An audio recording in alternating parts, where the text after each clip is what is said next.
special event. We have a couple of former students that were here sitting in some of the same chairs that you are sitting in now, back probably about 10 years or so ago. 12, yeah, something like that.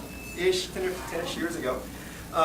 And so they were one of the students, T.J. Anderson, who's here, was graduated with graduated with BS in Material Science and Engineering. Probably one of the very first ones, probably, yes. Is that pretty close to the first one? Yeah, second or third class. Yeah, pretty. I mean, wasn't long after they developed that program. He ended up getting a master's in MBA, master's in business administration later on, and he works as a materials and processes engineer for Sierra Nevada Corporation's Space Systems Division, which is part of what we're going to be hearing about today. And the other one here is Haley Anderson, who is also graduated from mechanical engineering, probably about the same time. So yes, they're married now. And so she also has a minor in theater, which is pretty cool. That's not an easy thing to do, I'm guessing. Well, I was too double major. It's really close. Yeah. That's a darn so spring class. some of those aspiring theater majors out there, go ahead and go for it. Go for it. Now she's been a project engineer for Sierra Nevada Corporation's Space Systems Division as well. Oh, and I didn't tell what TJ was doing. He's the propellant compatibility lead for the Dream Chaser vehicle, and Haley is the manufacturing integration lead for the Dream Chaser vehicle. So they're telling you a little bit about what all that is as a part of their introduction. But I really want to have everybody kind of give them a warm welcome back to Boise State, and we're really excited to have you here. So thank you.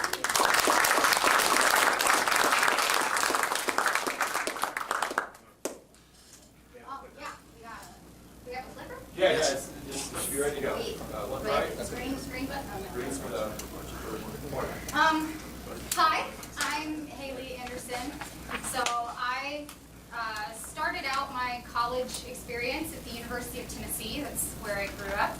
And then I did an internship here at Boise State one summer doing writing MATLAB code for the internal gear systems of wind turbines.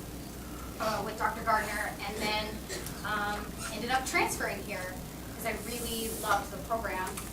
Graduated with a degree in mechanical engineering and minor in theater.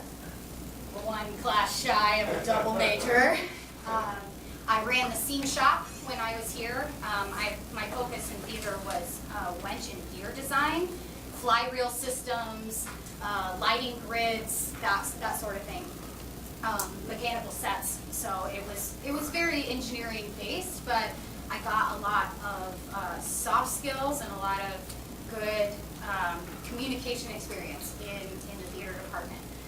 So it has actually benefited me way more than I expected in my career in aerospace. So right after school, I got a job working on the Spacesuit Design down in Houston, Texas, for the new suit, and I was a systems engineer.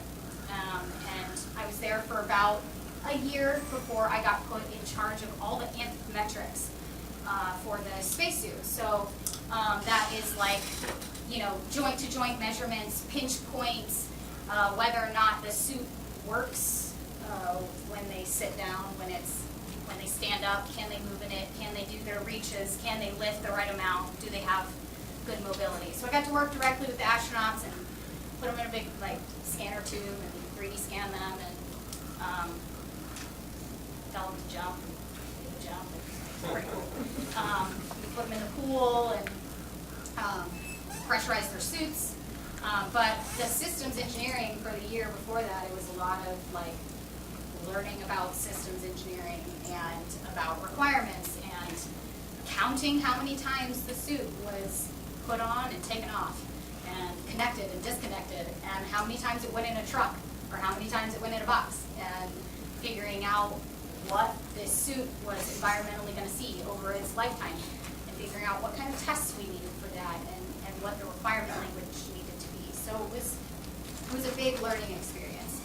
After that, I was a stay-at-home mom for 2-ish years, and then we went to Louisiana to work for the new shuttle program there. So I worked as a project manager for the SLS program, doing new SLS vehicle integration there, and ran like $8 million projects. And I was the primary interface between NASA and Jacobs Engineering, being their face guy, talking to the big mean old bears at NASA who complain about money. Yeah, and then after that, I was a stay-at-home mom again for a little while. And then this company we work for now, S&C, just kind of plucked me up out of obscurity. I was a stay-at-home mom. They called me out of the blue and said, hey, we found your resume online somewhere. I have no idea where. Would you be willing to come in for an interview? And I came in and interviewed, and was like, oh, I'll help you out for like 3 months and get you squared away, and then I'm out. And I've been there for 3.5 years, so it's been really fun, really exciting. The people we work with are incredibly smart. It's very fast-paced and really innovative, so it's an awesome place to work. So I'm a project engineer now, which is kind of like a hands-on systems engineer / mom. So, you know, when everything's on fire and things aren't going right, they call me in to come fix it. And I basically get problems out of the way before they're problems. So it's a lot of being able to see issues before everyone else does, and kind of work on the sidelines to get those out of the way while also dealing with issues that are hitting the product at the moment. But yeah, that's me. This is my husband, TJ. Hi. We met here. We did. We met during her internship, Yep. and that's why she transferred. It's not. Don't claim it is. I will. Also, I'll claim that our football team was better, and that's also why she transferred. He's wrong. Tennessee for life. Sorry. Love Boise State, but I'm a diehard Vols. Yeah, the orange still works. Orange still works. Yeah. So, material science engineer. Quick question: how many mechanical engineers do we have in the room? How many non-mechanical engineers do we have in the room? Yeah. Awesome. All right. So. How many non-engineers do we have? Great. We have some for you too. So I started here. While I was here, I worked for Dr. Megan Frary. After Dr. Megan Frary, I worked for Dr. Kubik, Dr. Rick Kubik. After Dr. Kubik, I worked for Dr. Maria Mikova. The work that I did while I worked for Dr. Kubik, I presented at the 2010 PAC-RIM conference in Alberta. That was later published. I co-authored that paper. And while I was in school, I did 2 internships at NASA Langley and one co-op at Oceaneering Space Systems, which is where Haley and I worked on the spacesuit. Well, Haley mostly worked on the spacesuit. I worked on, picking a less hazardous adhesive for the astronauts. So after college, I worked oceaneering. So one thing we'll talk a little bit about this is how the aerospace and most defense industries vary from other public industries, and how contracts work and how that affects jobs in this industry. And one of the things that happened when we moved up to Texas was the Constellation spacesuit contract got canceled, and so we had to find new jobs.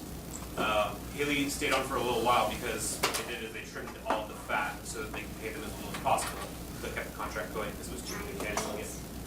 So, but I went to work for GE Healthcare in Milwaukee, and we make, in that facility, they make the CT scanners, they make the X-ray tubes for CT scanners, and I worked on brazing, and I worked on forming, and I worked on tungsten and titanium and molybdenum and cadmium and a bunch of other cool metals that I don't normally get to work with in other industries because X-rays are different.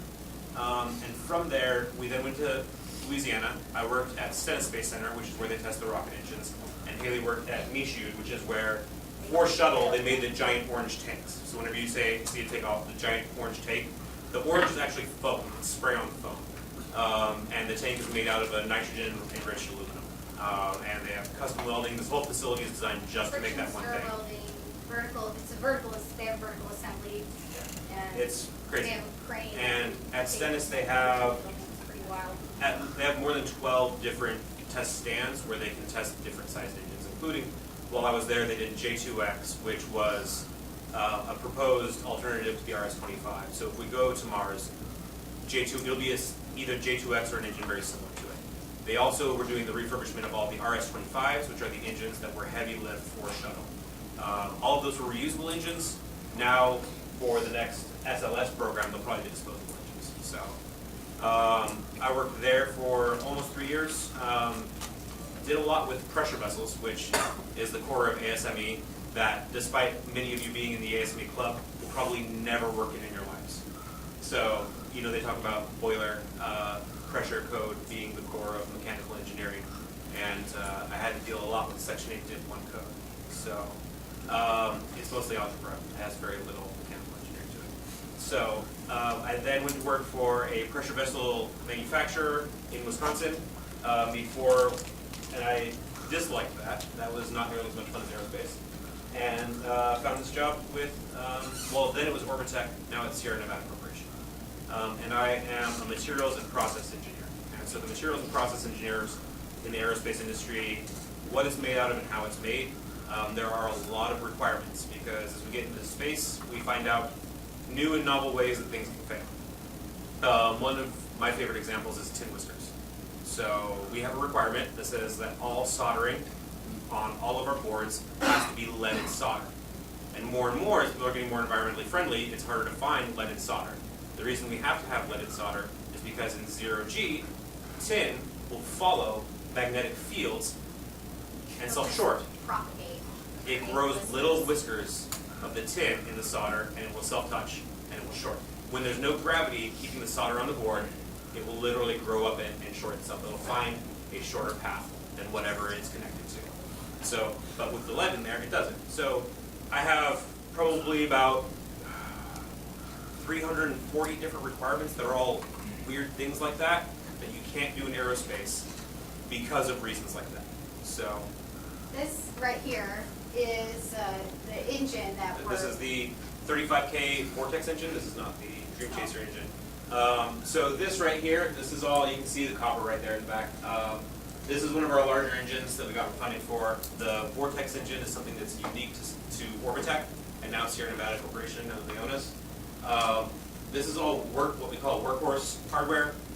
It is not flight-like, it is very heavy, but it's the thing you do to get a boilerplate design on the stand. And there will be a lot of that in R&D where you make a thing that is functional but not efficient, so that you can get it on the stand. And we'll talk a little more about that. So this right here is called Ippy Dippy, and in aerospace, we live and breathe by Ippy Dippy.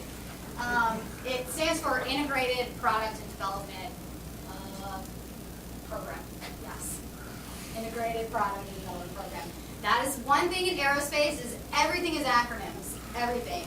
You talk in acronyms all the time. So if you catch me or him doing that and you have no idea what we just said, please just stop us, because it has become such a natural part of our language in working in aerospace for quite some time.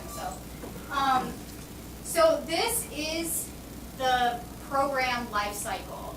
So you have your, we'll talk through each of the phases in the following slides, but you have your proposal, your program startup, requirements development, design and development, AIT, verification and validation, product support, and program closeout. Now, as he was saying, this differs very much from standard manufacturing, because basically everything you're delivering is brand new. It's never been made before. So it's not like you're doing mass manufacturing and doing repeatability. You're not doing a lot of that Six Sigma and in this, you know, design and You're not dealing with development thousands. The thing that we have the most of on Dream Chaser is 26. Yeah. The most we have of any one part is, there's one thing we're making 26 times. Everything else is between 1 and 4. 2, 3, 4, those are standard quantities of deliverables, which is, it's pretty wild when it comes to And it's manufacturing. Dream Chaser contract, we're making one Dream Chaser. We get contracts for more than we make more, but you have to be able to make just one. But this is a lot of the aerospace industry, is you're doing this cycle over and over and over again. With a lot of mass manufacturers, you develop a product, and then you're making the product, and maybe you iterate the product and make it a little bit better, but in aerospace, you're starting over every time, and you're making a brand new, innovative thing. So that's why this is so critical to us, because we have to follow this process, and the people in each of these groups is a little bit different. So you have a couple of people who will follow the program all the way through from what we call cradle to grave, so from the beginning to the end. Most of them will.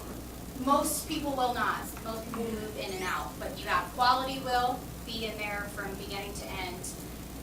Either a program manager or a project manager will be in there from the beginning to the end, and that's about it.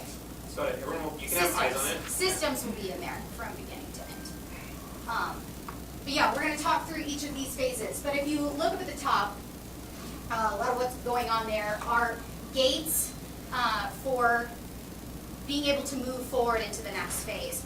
So there are certain things you are required to do for kickoff, SRR, IDR, PDR, CDR. You don't need to know those acronyms.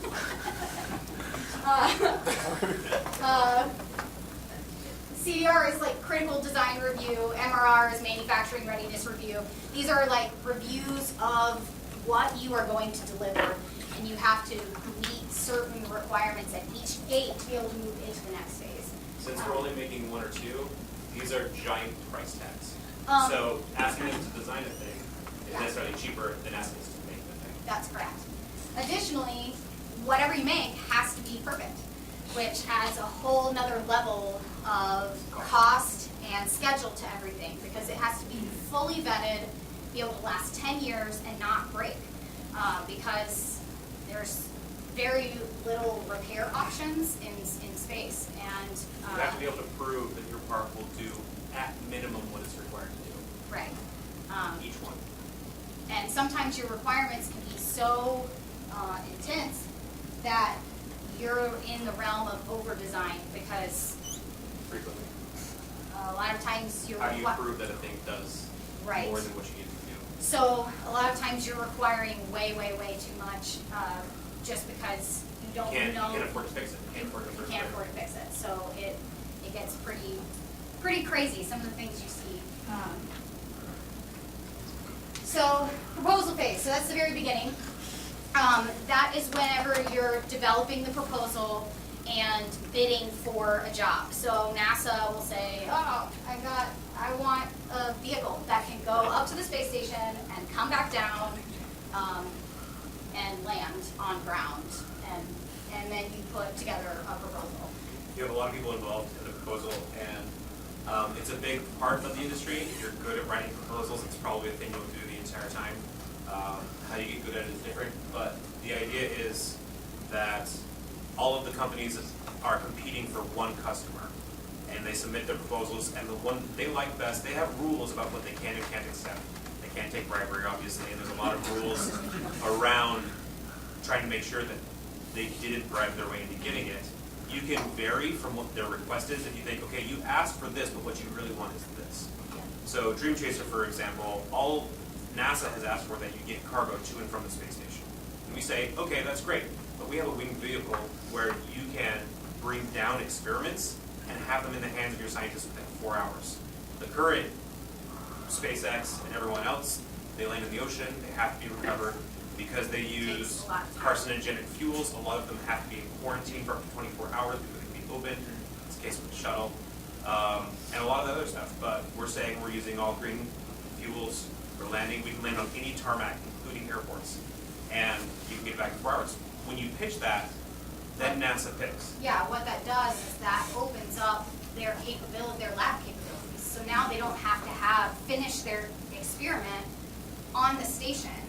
If they can have it in like limbo in some contained environment for 4 hours in between when they ran their experiment and when they test their results, that allows them to use any lab space that's close to an airport.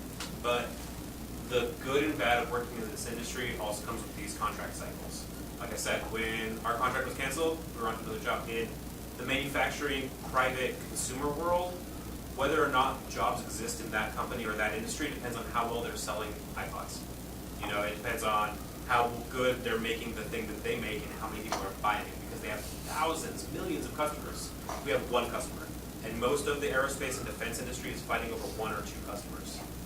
So it's very, very cyclical, right? So you may have, go work for another company after 4 years. yeah, you'll have a lot of hiring, a lot of firing, a lot of hiring, a lot of firing. And it's fine, because there are aerospace jobs available for everyone. And you all the usually time. just find out who got the contract that you were supposed to be working, and you apply it then. Yeah. They need to do the thing that you thought you were going to do, and they need the people to do it. Yeah. It's So, very, very common, especially if you work on site as like a subcontractor. Oh, so yeah. like I've Boeing, sat at the same Jacobs, desk and had two Lockheed. different employers. Yeah, yeah. So you will go and work for them, and then the contract will change. So like the sites themselves also have like 5-year contracts that shift.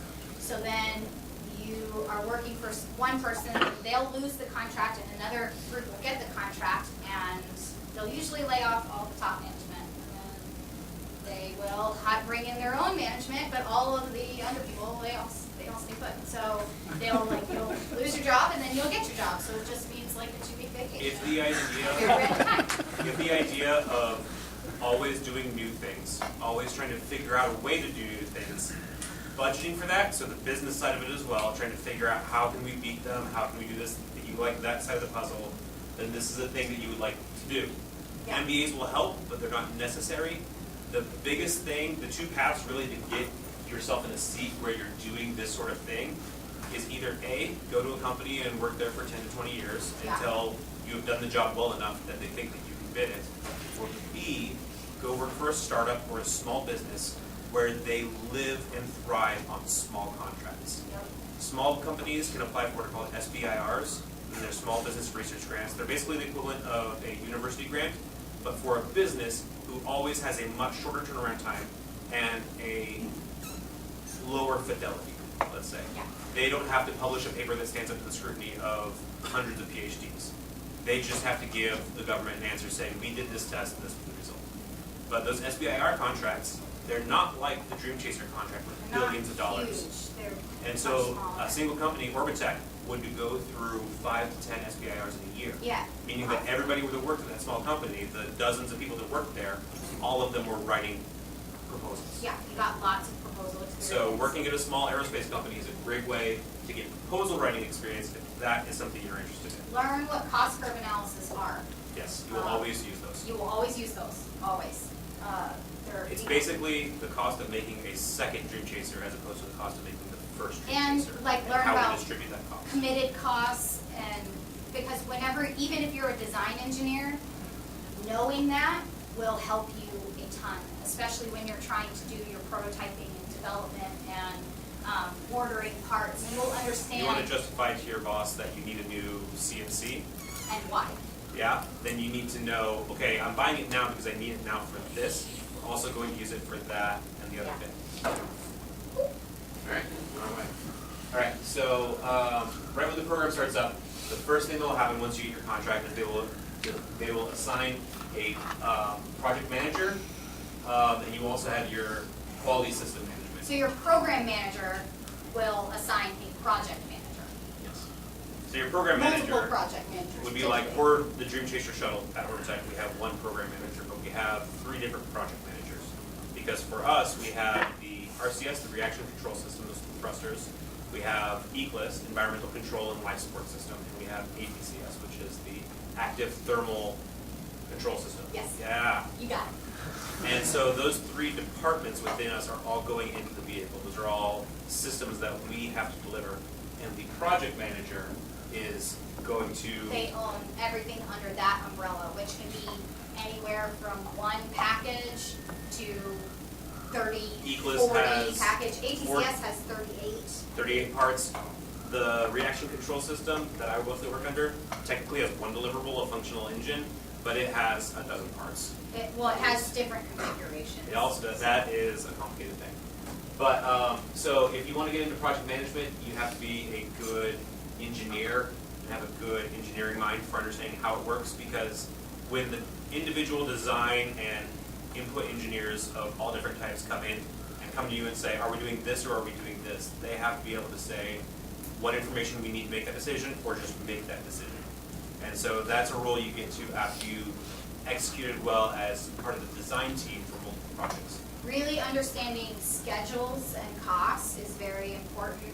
Understanding what your actual long pole is, what your driver of your schedules sometimes that can be really hidden, buried within a program. So really understanding the full program process and how it works and where those like hidden schedules are is incredibly important for project management and understanding risk. The quality system management. So when you get your contract and they buy it, a lot of stuff, I don't want to say you made it up, but you made educated guesses about what kind of deliverables we could meet, what the requirements were. And as you get further and further into it, you can better define those requirements. And it's really important to have quality on your side, because there's a difference between being able to say a thing can do a specific function and being able to prove that all of your hardware that you deliver can meet that function. Paperwork. There's a lot of that. There's a lot of paperwork. All right, so requirements development. Again, you have your systems engineering manager, who is the person. So systems engineering, is anyone in here familiar at all with systems engineering? Not computer systems. Couple hands. All right. Because they're different. There's if you go looking for systems engineering jobs, a lot of what you'll get is like computer programming. And in the aerospace industry, it is a completely different classification. It is more like industrial engineering. You have a bunch of designers working on individual parts. The systems engineer manages the requirements so that you can deliver all of those things and that the entire system functions together as it's intended. And you have the right words in your contract to say that you're delivering the right thing. So one thing you stay can, focused on that. if this is an area of interest, they sort of like, they touch everything. The systems engineers do. They're all about rules. But they are about rules, like requirements and verifications, and making sure things get verified in the right order, that all your requirements are met, and it's a lot of technical writing. So learning that language, because it is kind of its own language with shalls and shoulds, and you have to be. There are good requirements and bad requirements, and a bad requirement can take down the whole program. And that's part of what we're actually dealing with on Dream Chaser right now. There's a bad requirement for. I haven't seen a single program this size that doesn't have bad requirements. No, there are always bad requirements, but that's because they're written generally before the contracts are pitched, which is years before you start making them. right. So bad requirements can eat money because you're jumping through so many hoops to meet a specific requirement, the language of the requirement instead of the intent of the requirement, because you have to. You have a choice. So there's a lot of SMEs. You'll hear that acronym a lot, subject matter experts. Yeah. And one thing I want to emphasize that I didn't say earlier was that your degree is the beginning, and what you are going to continue. If you hate learning, then just like maybe drop out of engineering. But like after college, becoming a SME, currently I'm a SME in something I never expected, hydrogen peroxide, and something I never expected to be a subject matter expert in. Going out of school, didn't think it was going to be a big deal, and right now we needed one, so I became one. I mean, I had the background to be able to pick up the knowledge, and that's what you're here for, is the building blocks, to be able to understand the principles, to be able to learn a new thing on your own. But once you become a SME in something, depending on how necessary it is to the company, you'll be called in to consult on all kinds of requirements, on proposals, on whatever else, because nobody else understands it. Yeah. And so it's faster to call you into a meeting than it is for all of them to have to learn. I'm a subject matter expert on things going wrong, which is really weird. It's a really weird thing to be a subject matter expert in, but I am. They call me in for bid proposals to say, How much is it okay, gonna cost? how many non-conformances are we going to have? How many things are going to go wrong, and how much is that going to set back our schedule? And so we can build some of that slack into the schedule. But yeah, I'm the subject matter expert in garbage fires. And so this is the thing that a lot of you are probably learning the most about right now is Yeah. design. Whether you're material science or mechanical or whatever, the design aspect of this. And so in the aerospace industry, one of the things that is the most fun is that everything is new every time, Everything's new. and everything is challenging. Yeah. There is a reason you can't use everything. Like, we'll go through the material selection process, and there are reasons not to use there's no perfect material for any of our designs. There are always reasons not to use them. We have to pick the best. And the other nice thing about the aerospace industry, for the most part, is that you don't have price limitations nearly as often as you would imagine. Yeah. Like, we were debating between whether or not this part should be a different material, and we decided to make it out of platinum, because if it worked better, it was worth the cost. We're like, oh, we're gonna gold plate everything, it'll be fine. Yeah. You know, it's So- got good electrical bonding. The cost difference between Tech Inconel and requirements, platinum was let's do it. insignificant Yeah. in regards to the cost, all the other costs that were going into the part, such as design, manufacturing, quality, everything else. However, like we were saying with cost curve analysis, these are things you do have to take into account. So there is a component on the thruster that is made from C103.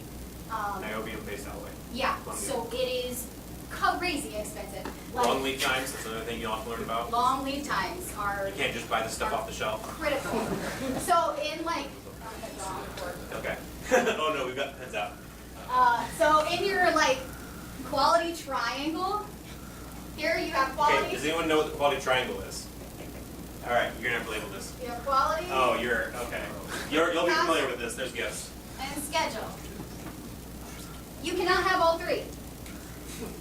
You can. You can have two of the three, but you cannot have all three. Cheap, easy, and good, I guess. Yeah, exactly. So you have to decide what is most important, what's going to provide the least amount of risk. And that's why requirements are so important, because if they're poorly written, you have to meet this high standard of quality that you may not necessarily need, which is either going to cost you a lot of money or is going to cost you a lot of schedule. I'm not kidding. There is a part that we can buy off of Amazon that's less than a penny. Totally. It's plastic, Yeah. and it serves the function of a thing that we're designing. But we cannot be, but because it's so massively sourced, we can't prove exactly what type of plastic it is, what process was used to manufacture it, or what the cleanliness of it is coming in. So sometimes we will honestly decide to make the part from scratch, Yep. and it will cost us 100 times as much. But then we can meet our We requirements. can meet our requirements, because we can say, because for all materials in spaceflight, you have to be able to track it all the way down to its manufactured lot. So when that metal was melted. And the reason we have to do that is because in the past they didn't have to do that, and they bought something that was labeled 316L stainless steel, and it wasn't. Yeah. And then something breaks, and then you have this huge investigation. You got to figure out why, because if something breaks, you either have a mission failure, We have or design flaw. somebody dies. I mean, No consequence, yeah. yeah, there's huge consequences if things go wrong. So there's a lot of like, what's the word I'm looking for? Very minute details. It's very like, pedantic stuff. Yeah, they have, so we have this conversation a lot about whether something's critical, because if something is safety critical and it has more requirements, but if it's not safety critical, then the question always comes up, then why do we need it? Like if it breaks and there are no consequences, then why are we making it in the first place? But there's so many different roles in this space. So not And they just all work together. and not just engineering. There's planners who are basically responsible for all of these parts coming Buyers. in. You got buyers. I didn't put buyers up there. Configuration management. So making sure that the part that you ordered is the part that you're getting, as far as revision control and making sure that all your documents, your specs are at the right revision, everything's getting rolled up Something that a lot of our appropriately. mechanical engineers run into problems with is they'll design the part, they'll make changes, they'll order it, but they'll first forget to release it and get it signed off. So when they go to buy it, they get the old part again because they didn't follow through and tell them, no, this is the part I want. They're They like, didn't but it's revise right on it my and screen. send it. Yeah. So, and that's really critical during this phase because this is design and development. So a lot of the stuff you're dealing with, it's all prototype. Yep. So we have different classifications of hardware that we handle in the building. So when we buy something, we will buy it with a state to it. So you'll buy it as development, you'll buy it as prototype, you'll buy it as flight.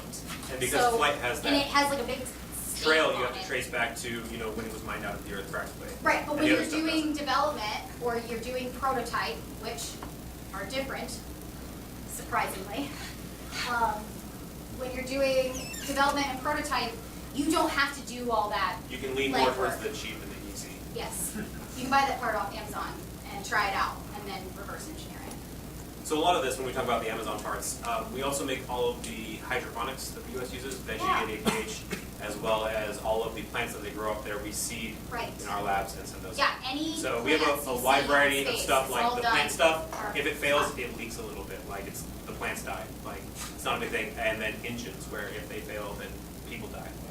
Yeah, all plants you see like being grown on station are all made in Madison, Wisconsin. And the different design teams come in different, like right now, we're getting pretty heavy into electrical as we're getting closer to manufacturing. M&P, materials and processes, that big engine that we showed in one of the very first pictures, I've consulted a little bit with that, but mostly you come into play when they have to make the thing flight ready. That's when they come and you start asking questions, what do we really need to make this out of? How do we weld C103? Because that's the whole thing. And you get into those when you actually have to make the thing in a manufacturing setting and you have to make it flyable. Yeah, so then you're gonna move into assembly and integration. So this is when you're actually ordering flight parts. You have to have all that traceability, and then you're actually going to the floor. So our technicians, we have technicians that build our stuff. So you have design engineers will design it, and sometimes you have manufacturing engineers writing the work instructions on how to build it, but a lot of times we have the design engineers do that, and then the manufacturing engineers like check them and do the manufacturing fixtures or anything that needs support. And then the technicians build them. So technical writing is really important. Again, use of language and communication is really important. You have to, when you're doing your technical writing, you have to kind of put yourself in the position of somebody who has never seen it before, has no idea what's going on, and really walk them through exactly what to do.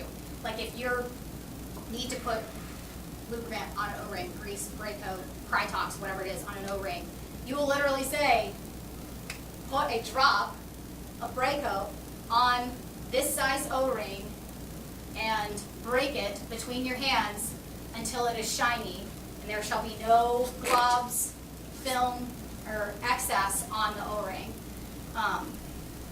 But you get really like micromanaging in your work instructions. Pedantic, yeah. The purpose of that, it seems silly, but the purpose of that in the end is the design team that made the thing knows how it's supposed to go together. But at the end of the day, again, you're supposed to be able to prove that it went together the way it's supposed to. So And having all of those things spelled out so that the technician can sign off on it. Also, sometimes engineers like taking vacations. And sometimes you're not in the office to tell them exactly how they need to put the thing together. well, I mean, a lot of times it's because if they do it even the slightest bit wrong, there will be a failure. I mean, you're holding crazy helium leakage, like 10 to the minus 6 helium leakage rates at 2,000 psi. So if your O-ring has extra lubricant on it, you might not get a good seal at that joint, and then you're going to have a leakage failure after you've moved into the test phase.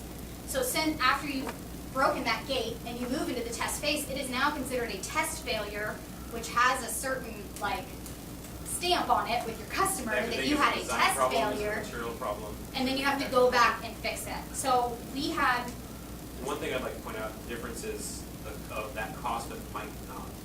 So when you're making tens of thousands of these things, you can afford to find out whether or not it matters if you put too much lube on the O-ring. right, Because the technicians will be doing it thousands of times, it'll take hours, hundreds of man hours, and so it's worth the cost of finding out, is there such a thing as too much lube? When you're making 3 of them, you just want to do it the way that works, you want to do it one time, you want to always do it that way. Because the cost of finding out all of those might nots is higher than the cost of the part when you're only making 2 or 3 of them. so I didn't put it on here, but learning about process mapping is really, really helpful here. And FMEAs, which is like an analysis of your process map to say, can we do process improvements here at this step? What are our inputs? What are our outputs? Like, what's going into it? Well, there's an O-ring, there's a metallic part with an O-ring gland, and you got lubricant. What are your outputs? A seal. What could go wrong? And you kind of break down every single process step to be able to take out as much of that micromanaging as you can. You want to, especially like, we didn't talk about GD&T, but that's another thing that is big, big, big. I think it's on the next slide. Understanding GD&T when it comes to design for manufacturability and design for quality inspection. That is it's a huge asset in our industry if you understand that. If you understand what the inspection process looks like and how to, because GD&T is a language, there's lots of ways you can say something. Just because it's the easiest way to mark up the drawing does not mean it's the easiest way to check if the part is right. If you do not consider those things, you're going to drive up your costs and you're going to drive up your schedule. Because if you're not considering design for manufacturability and how many setups it's got and like how it's going to be interpreted by your vendor that's doing the machining or by your machinist who's doing the machining. Or the CMM operator who has to verify the flatness. Right. If you have to verify the flatness on the CMM instead of being able to inspect it on like just a flat plate, then, or measure something with calipers, you have to put every single one of those on the CMM, which is the coordinate measuring machine. Yeah. And we hold things to crazy tolerances, like 1 thou, half thou is very typical for our parts. They need to be perfect. Everything's got to be perfect all the time. But knowing those is going to save you time in ordering parts because you're not going to have people no bidding things because they can make it, and they're going to be able to make it quickly and efficiently because you've already done the legwork in making the design good. If you pay attention to design for inspection, that's going to save you a lot of time when your parts come in the building, because every part's not going to have to go on the CMM. They'll be able to measure it really quick, say yes, this is a good part, and it leave instead of failing good parts because they don't need inspection. So GD&T, yeah, Six Sigma is important there too. Verification and validation, that's the fun part. That's when you test it till you break it. So for test engineers, really good things for you to understand and learn before you kind of get into the field is design of experiments. Understanding design of experiments and what's the test software? Minitab, ANOVA? Yeah. No, Minitab and ANOVA is for setting up a DOE, but what do they use for execution? It's What do y'all typically use for test? There's like a software. LabVIEW. What? LabVIEW. Yeah, that's it. Use a different one to test everything. We use a lot of LabVIEW. I don't use a lot of LabVIEW, obviously. But the test engineers do. We'll frequently make a part that just gets tested until it dies as proof of life. For the engines, we'll be taking 3 engines and we'll putting them on the test stand and burning them until they burn out. Yeah. And which should be a long time because they're designed to do 15 full missions. So we have a whole year of just burning engines. So This is when you're, yeah. It's true. really, yeah, I feel real sorry for them. So test engineers, quality engineers, and systems engineers work really tightly in sync with each other to make sure that every single requirement is validated either by tests or documentation in some manner. And you have to have objective evidence to say, I meet this requirement. You can't just say, yeah, we meet that. It's Yeah, cool. and this is significantly You have to different show than how. the prototyping and the design testing, because if something fails here, it sets you back by possibly years. So- Because this is the thing that was supposed to go on the Dream Chaser. It's the thing that was supposed to work and didn't. So I was working on I'm like thinking in acronyms. It was a fan package assembly for the new CST capsule by Boeing. So I was working on that package. What it does is it provides oxygenated air for the astronauts on launch and re-entry. And it connects directly into the astronaut's suit. So it's really critical hardware. Has to be oxygen rated, so everything has to be precision clean. In case you didn't know, things are really flammable when you fill them full of oxygen. Yeah.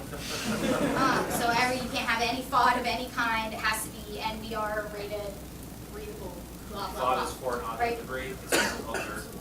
Yeah. Thank you. So we went into test. We had a test failure, and we were testing it, and what happened is it has these little bitty check valves in it. So these valves that flap open and close, right? Well, there's no gravity in space, and you're going to be in all sorts of degrees of freedom, right, whenever the valve is moving. So when we were testing this thing, and it was in a downward position, the flaps would not stay closed. Because, yeah, gravity is. Because gravity, right? But whenever we were testing it, like 0G, when it was in this downward position, they were opening just a little bit and not holding leakage pressure. So we had to install a spring, a very, very tiny, barely does anything spring to hold those closed. And just to take those, twist those things off, like clock them, so we knew the orientation was correct when we put it back on, take those off, install a spring, and put them back on, was 1,200 pages of work that I had to write all myself. I mean, it came in phases, right? Because it was like, oh, this thing and this thing and this thing. But yeah, you do not want to have a failure when you get to the test phase, because it is bananas. Because you have to show every little thing that you met every single requirement. So when the technician took his gloves off, when he put them back on, when he gowned up, when he wiped the counters, how he set up his workstation, where he put his tools. What brand of wipes did you use? Whenever he torqued. Not kidding. Yeah, not kidding. And whenever he torqued anything, what he torqued it to, and all your tools have to be calibrated. You have to log all of that.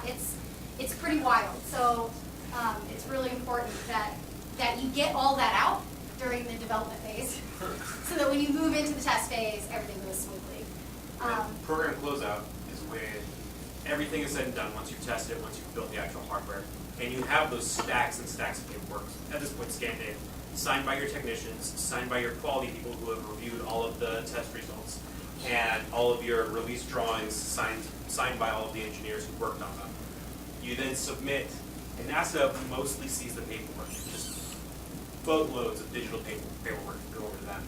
And this is where you find out, where you really pay the piper, if you messed up as a program manager on your budget, if you messed up as a mechanical engineer on your designs and had to do redesign. This is where everything comes due, and it still takes a lot of time, because then they go over with a fairly fine-tuned comb everything that you've done.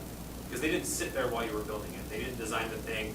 They weren't in the hundreds of hallway conversations that you have about these parts, at your desk, in meetings, just as you catch people on the way to the hall, talking about these designs, living and breathing these designs for years. All they have is the paper trail they can leave with you. And again, paper trail isn't just one person. Like she talks about, she wrote that 120 pages by herself because she's good at it. 1,200 pages. Okay, 1,200 pages, so 10 times as much by herself. Novel. That's not It's usually crazy. the case. It's not usually the case. You have a lot of people that you depend on and that depend on you, but it's good to learn your engineering stuff. So we'll open up for Q&A. We'll want a little bit more, but we'll see how much we get. All right, thanks. I'm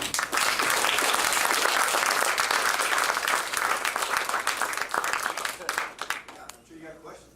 No question is too weird. So when you're going through material picking, do you ever consider your material efficient where you restricted? So there's a trade-off that we always go through with new materials, and that is what it gains us in this new material versus, so the aerospace industry is in a really interesting phase right now in my opinion. So when we first started, it was under the Bush administration. It was before privatization happened, and NASA didn't build the shuttle. USA did. The United Space Alliance built the shuttle.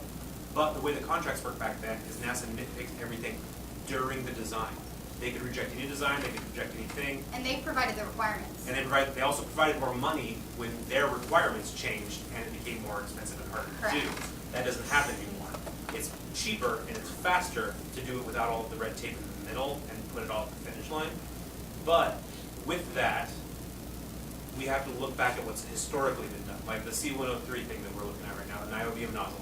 It's one of the few materials, it was on shuttle, it predates shuttle, but it's one of the only material that's been qualified to handle that temperature range. And so we have to look at the trade-off of investing our money to prove that a different material can do it versus taking the existing proof and adding to it in order to use that material. We do use, like GRCOP 83 is a 3D printable copper that a lot of people in the aerospace industry are really looking forward to and liking. It's relatively new, but by relatively new, I mean like 2 to 3 years. Of More these. than that. Is it now? I mean, you went and Oh, saw we've been that nozzle. here, you're right, we've been here for 3 Yeah. years, so maybe 6 years. Yeah. But it isn't something that's flown before, but it's worth the cost because the way they make internally cooled nozzles out of copper now is a very painful process. 3D printing would be much better. And so when it's worth it, when it saves you enough, that's that tipping point of using a new material, whether something continues to stay in the research wasteland forever, or whether it gets picked up by industry, really is cost-benefit analysis. But yeah, we're always looking for new materials because it's a challenging environment. Yeah. I got 2 quick questions. Yeah. First off, it was a great talk. Thank y'all for coming back. No problem. Does Sierra Nevada, are they like open to internships and co-ops? Yes. Co-ops. And we use them like real engineers. I have will to right tell now. you. We've worked lots of different places, and Sierra Nevada, like as far as places I've worked, they use their co-ops for real work. You will be doing analysis. You will be doing development testing on the floor. So for yours, double E? Yeah. It's not my strong suit. So, Okay, yeah. because I'm a master's material student and feel like my whole life has been a drop to aerospace. I've Yeah. applied to NASA 16 times, been rejected 16. Yeah, so Yeah. Straight to the barrel here. we have a business card over here. You want to ping us? We both did Langley internships. And the co-ops are generally a semester and a summer. So I know that's not something that's as traditionally done here at Boise State, but it is a big deal. It's so much, you We get so love much co-ops and better interns. experience Love them. out of a 6-month internship than you do out of a 10-week internship. Because you actually get, like 10-week internships, like legit, you give we people a treat you small like project real that you hope that they get done in the summer. A 6-month, you give them real work, you treat them like a real employee, you get them spun up, and then they have time to actually accomplish things while they're there.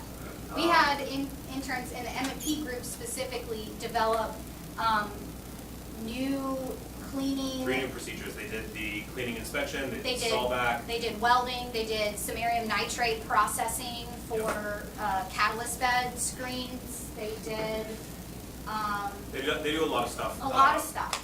Really, lot of stuff. everything that we give to our co-ops are things that we as engineers would be doing if they were not available. Correct. The only delegation there comes in what is something that we think is manageable for them at the time that they're here, and what is something that is delegable enough that we can be hands-off and lean on them for their time and their energy. Yep.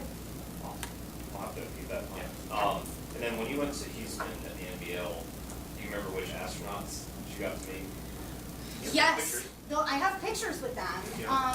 The one who was in space for a year. Scott Kelly? Yeah, I have pictures with him. So I know I worked directly with him in whatever group he was with when he initially launched. There were like 3 or 4 of us, but For the yeah. from Vortex, you already also worked with some of the people that were not yet astronauts, but were like approved space, Yeah, but I know for specifically Kelly because I have pictures of him with like a basketball jersey when I put him in the full suit to go in the NBL in the big pool. Yeah. And he We wanted pictures. he wanted pictures and I had a camera and I was like, yeah, we'll take some pictures of him. But Okay. yeah, so it was really good. But yeah, it was, yeah. What professional advice would you give your college-age self? So the advice that I would give that I followed was graduate with a resume. So, like, when you graduate, the thing that matters while you're here, the thing that matters to your employers is your knowledge and your experience, your ability to do the thing that they need done. There are a couple ways to show that. One is your grades. That really just shows that you're good at learning, which means you probably have a pretty good knowledge base. But if you have done the thing that they need done by the time you get there, that matters significantly more. That weighs heavily. So the knowledge matters. What you get out of this classroom really matters as far as what you remember and what you learn. But what you can prove to them that you can do, and however you prove it, whether you go off and do like a side project where you make your own engine, or where you do build your own thing, do a YouTube series, whatever. As long as you can prove to them that you can do the thing that they want you to do, that weighs a lot. The other thing, For me, I'd say go ahead. focus more on external, like what you like. Learn what you like, I guess, is what I would say. Because it took me a long time to understand that I could use those skills that I learned in theater in the engineering workforce. And now that's like what I do every day, soft skills. I do soft skill stuff every single day. Communication. Like, an electrical engineer and a mechanical engineer do not speak the same language. They don't. We have two right now that are about to kill each other. And I act as an interpreter all the time. Getting the planners to talk to the technicians, to talk to the engineers, to talk to the program managers. They all speak a different sort of language. And You also, I would say, don't be hung up on what you make as much as what you do specifically. I wanted to make snowboards. I wanted to go work for Urban Manufacturing in Seattle. Then I found out that most of those guys don't have degrees, and that what I'm really good at excels above necessarily the needs of that industry. And that's when I got into aerospace and found it challenging, exciting, and very productive. Still doing the thing that I like to do, which was materials. be willing to say yes. Yes, absolutely. I'm here because Megan Frary sent out an email saying that she needed an undergrad to do some work. And I replied yes, and I was one of like 2 people Yeah. that replied yes. I said Just be yes, willing and to I got say that yes. job, and then that's how I got the next job, and how I got the next job. I got Like, to do the anthropometrics because I said yes to a really awful reading documents and counting how many times it said Don and Doff. And because I said yes to that, I was familiar with how the suit went on and how the suit came off. And so they asked me if I would lead the anthropometrics. So saying yes to things that you think are beneath you often leads to other opportunities. But- I mean, I'm in a high-level position now, right? And I will sweep the floors if that's what's needed to be done to get the parts moving. Oh, I emptied the trash in my lab. Where did it go out? Yeah, totally. I mean, our technicians, they have like cleaning cycles. They have to clean the clean rooms because we can't have an external company clean that area because For it's the stuff, lab, yeah. proprietary stuff. Oh, mine just has bombs in it, so. True. And I need my technician to work late that evening and continue moving forward on the hardware so we meet schedule. So I will do his cleaning duties for him and I'll bake him cookies, I will make him dinner, I don't care. Just say yes, and what that does is it moves me up because I'm willing to do Get what it needs done. to be done, you know, to keep things moving forward. And it makes your job interesting and fun because you're not doing the same thing every day. We definitely don't do the same thing every day. Yeah. Like, What's up? Yeah, you mentioned the bad requirement. Like, how do you approach that bad requirement? So there are a few things. With this current program, me and one of my colleagues put together a laundry list of things that we said they could meet. So Dream Chaser was first pitched as a human flight. They got rejected for that contract because Boeing and SpaceX won. Yep. Rightfully so, Sierra Nevada had never made a spaceflight vehicle before. So, but what they did is they pivoted and they pitched for commercial resupply, which is just stuff, not humans. There are mice, but just stuff mostly. Experiments. Yeah, and they won that, but a lot of the people that wrote those pitches were relatively new to this field, and they wrote requirements as they saw them. They pulled it from other materials. They pulled it from other existing contracts, and they say, okay, that's NASA's ideal, that's best case scenario. We have been working in the industry, we know what industry acceptable is. Let's lower that bar a little bit and still make Can it. I take over on this one? Yeah, go ahead. So, with bad requirements, a lot of times you can't go back to the customer and ask for a new requirement because whenever there's a requirements change, you can also ask for more money. So a lot of customers don't like to grab the requirement. They'll give you what we like to call the Franken specs, which is where they just give you these little pieces of specs and they kind of mush them together and say it's an appendix, it's fine. So a lot of times they won't change requirements once they're already released because that could mean big contract changes. On the SBIR stuff, on the small ones, they'll absolutely just change the requirement. So you can just say, this is a bad requirement, could we modify the language, give them a proposed new language, and then a lot of times they'll say, yeah, let's change that requirement, and they'll rev the spec. But, The way you get controlled internally is yeah, the how way we you do use is it. you ask for a deviation, you ask for a waiver, you say, this is a bad requirement, I understand the intent. For materials, they This call is them. what we're going to do to meet that intent. And these are the rules basically we're putting on ourselves to meet the intent, but we're not going to meet the requirement. And you put in a deviation or a waiver and they approve it. And with materials and processes, it's called an MUA, a Materials Usage Agreement. And you can write them and then NASA will accept them. Yeah. Whoever your customer, whoever your interface is there, they will review the MUA and they will accept it, saying, yes, you know, it doesn't meet the letter, but we see why you need to do it this way. Yeah. Unless it's a category 1, which means like, we're not doing it in any way, in which case they never accept it. Go ahead, sorry. Yeah, last one. Yeah, last one. Yeah. So both of you mentioned that like you guys make like the product like new different time and the maximum like 26 time. So like how does like the manufacturing operator like you guys change the team, like how do they approach to that one, like? So we have a flexible floor over We at do. our manufacturing facility, and we have a manager who manages just We have an operations manager who what manages goes on that the floor, what space is being utilized by which program, what processes they're doing that day. We have a lot of equipment that gets stored for months or years at a time until it needs to be used again Yeah. for either verification, testing, or even making. We have different like work environments, and then all of the work stations are flexible within those work environments. So we have We have like three a different clean class rooms. 7 clean room, which is for like really precision clean stuff. We have a class 5 flow bench in that clean room for handling like highly oxygen rated stuff. We have a class 8 clean room, which is precision clean, but not as critical. And then we have what's called a CWA, or a controlled work area. Sometimes And then we referred to have as an electrical board soldering room and we have like satellite ventilation. We have a in each different of those building for all of our stations. machine We have a functions. machine shop at a different building, and we do a lot of development at different buildings as well.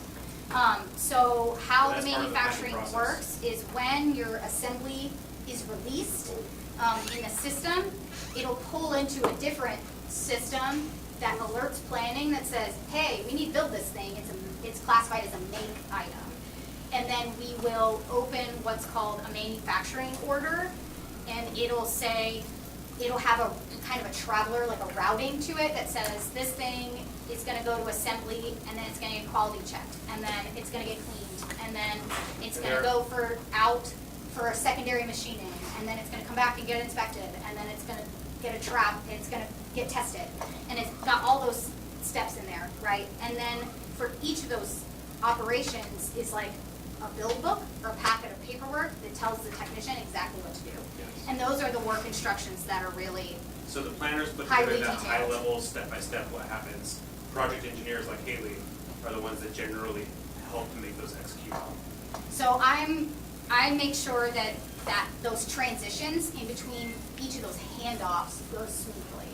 So making sure that the engineers release the work instructions, that they are well written and they aren't going to confuse the technician, and then making sure that the technician has their build book, they have everything they need. All their tools are in CAL, all their fixtures are properly referenced in their work instructions so they know where to go get them. And then at the beginning of our work instruction, your technician, their training is all checked to make sure that they're trained to do what they're doing. And they gather their full kit is what it's called. So that's all of their parts and all their tools, and then they have to like check it off, like I have this quantity of this many parts, because you can't have extra parts on the floor either, because then that's considered a fraud risk to other hardware. So you could end up with a screw in somebody else's stuff and it would cause it to fail. So you have to be very, very you watch everything really closely. Did that answer your question?